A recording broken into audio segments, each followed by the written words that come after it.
Greetings, pipe smokers of Ireland. This is Nick Bertolero, and I have the pleasure of making the guest resident today. And this is like my fourth time trying to record this. There's a guy blowing leaves outside, and then an ambulance went by. There's a bunch of commotions. So, anyway, my name is Nick Bertolero, and on YouTube I have a presence. My username is Bold O'Donoghue, after the Irish song, the Bold O'Donoghue. And today I am smoking a Mark Tensky Christmas, I believe it was a 2013, made out of Morta. My father got it for me. So it's also known as bog oak. Very old, very cool texture, smokes great. If you don't have a bog oak pipe, I recommend trying to get one. They're very pleasant to smoke. Very cool to have a piece of history in your hand that goes back to Noah's Ark, pretty much. And I'm smoking Marlin Flake by Rattries, courtesy of Aaron Thompson. And I apologize that my video is choppy. My webcam isn't the greatest. And I'm enjoying some Lagunitas Imperial Stout tonight.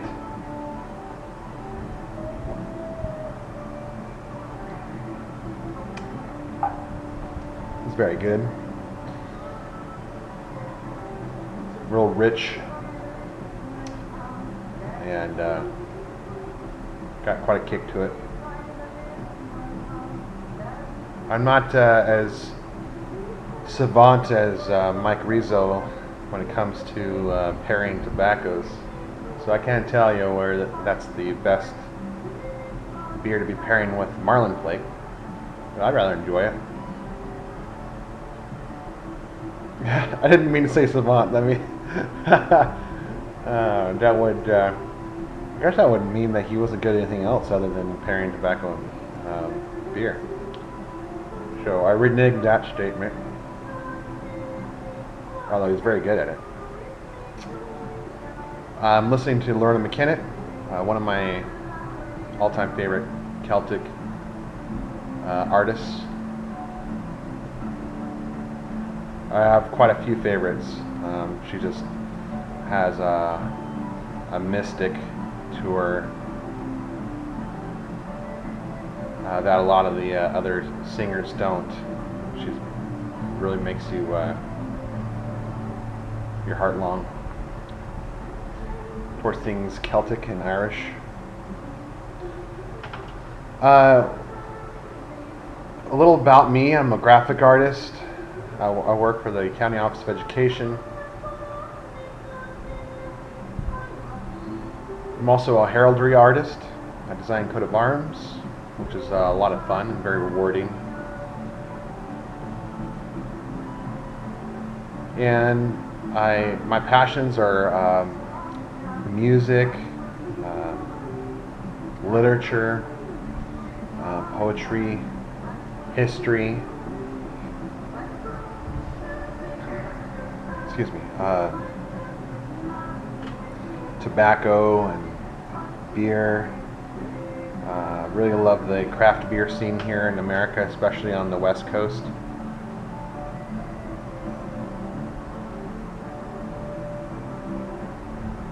And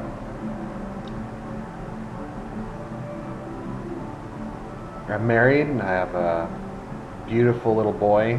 He's almost 2 years old. Little towhead, curly blonde hair, full of joy. Enough joy for like 5 children. I mean, he's just really a blessing.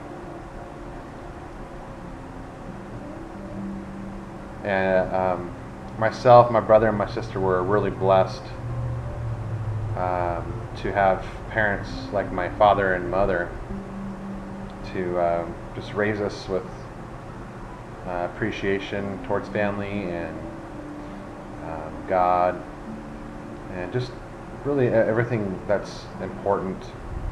Give us a good moral compass. So anyway, one of my passions, history,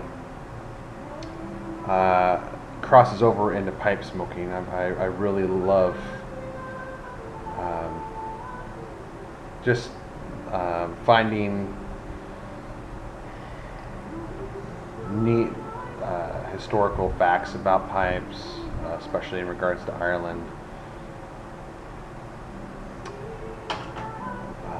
I love the Morta. I love clays, just because they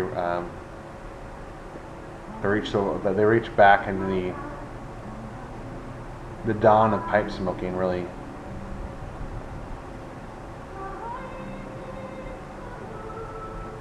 And I found this little write-up about the history of pipe smoking in Ireland.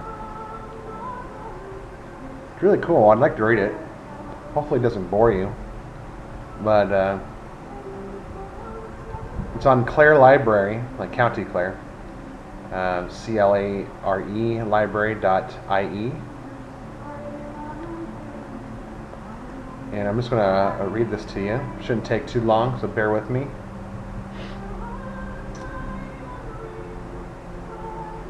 Pipe smoking is a habit rarely seen these days due to the smoking restrictions and cultural change, but also due to the emergence in the early 20th century of the cigarette. In the days before cigarettes and some time after, the common man and woman smoked tobacco from a clay pipe. Indeed, the widespread distribution of such pipes even today is indicative of their once common usage. Clay pipes, or I am going to absolutely butcher this pronunciation, Druidans, as they were known in Ireland, were once found in almost every house in the country. Their association with traditions, along with the pleasure of taking a puff, led to their growth and popularity throughout the country, but most particularly in the rural communities of Ireland. They were often associated with storytellers who would keep an attentive crowd in suspense in the midst of a story while having a smoke from his Druidan. Clay pipes were also particularly prominent at wakes, where trays of tobacco-filled pipes, Guinness, and whiskey would be provided for the mourners. As soon as a person died, relatives or friends would buy a number of items for the funeral ceremony, and these typically included a half barrel of porter, a gallon of whiskey, snuff, tobacco, and of course clay pipes.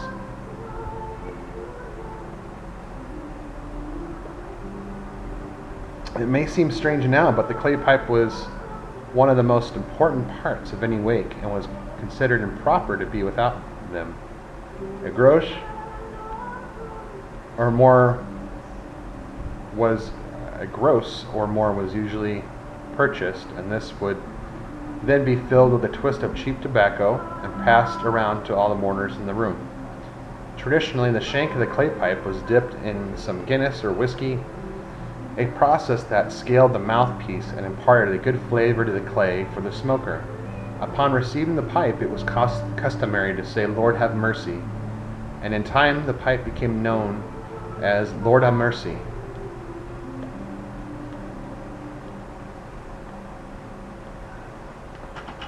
The village of I'm so sorry, all my Irish brothers and sisters. Knockcrogery, Knockcrogery, County Roscommon, was for almost 300 years the dominant area for production of clay pipes in Ireland. Towards the end of the 19th century, 7 different families were involved in the production of clay pipes in the village.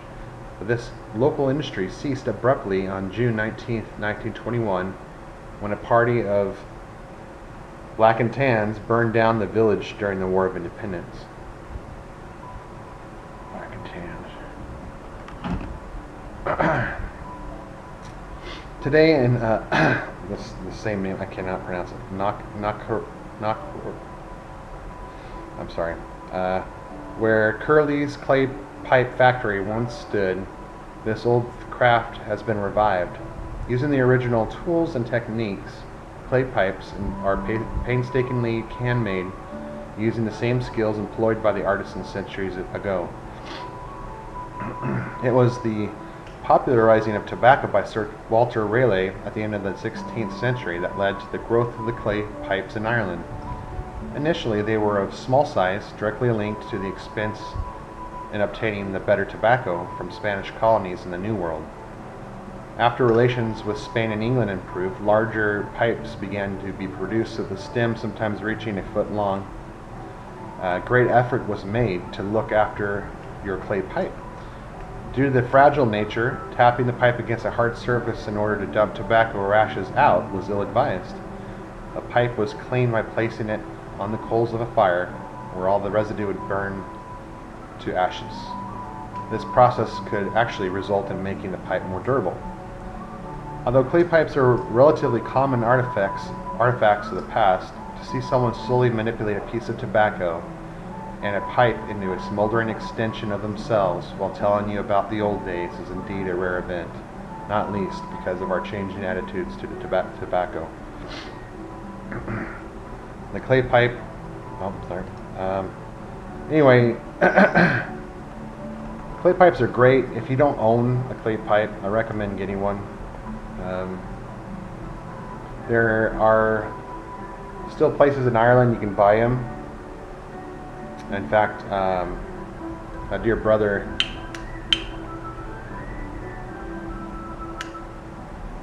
sent me one from an Irish clay pipe factory. Had a little certificate and everything. Came in a special box.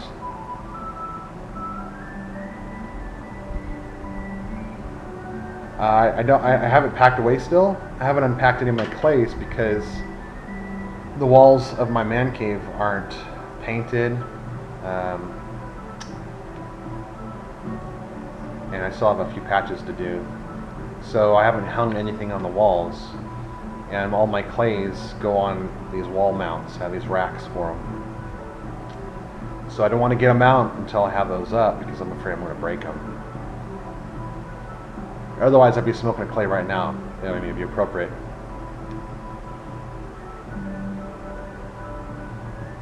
But they're great. I use them for trying new tobaccos because you get a pure tobacco flavor from them. You don't have any outside influences. They're cheap. You can buy a nice clay for about $8-9. Go to Penn Valley, something else. I think it's Pipe Shop, SHOPPE.com. There might be a hyphen in there. I'm not sure. But they have a lot of clay pipes. These are American clay pipes. I think they produce them from Williamsburg, Virginia, from the same kilns and molds that they used in the 1600s. Very nice pipes. And if you like cobs, corn cobs, you'll love clays even more. You just got to be a little more careful with them. Anyway, I'm going to wrap this up. As you can see, I love history. I love Ireland. I'm paternally Irish. My mom is Scotch-Irish. So there's this real fascination towards my ancestral homeland. And I just love this group, Pipe Smokers of Ireland. We've got a great community, and it's just been a real blessing for me. And I'm very much looking forward to the 2015 PSOI pipe. It looks absolutely amazing. Glenn, well done, man. Well done, Glenn. You've done us well. You've done us right. Kier, you've just been a blessing to organize this, and man alive, you're a good leader.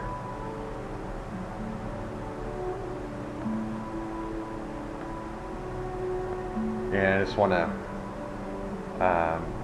lastly but not least, shout out to my dad, Pete Bertolero, the pipe pastor on YouTube. He's my greatest hero and been my biggest influence in my life, and I wouldn't be who I was without him, literally. But it just means a lot to me, and appreciate you all treating him with respect, and just all the love you've shown towards him through this health problems yesterday and today. Just your support and your concern. So thank you, and keep him uplifted in your prayers. Love you guys. Sláinte.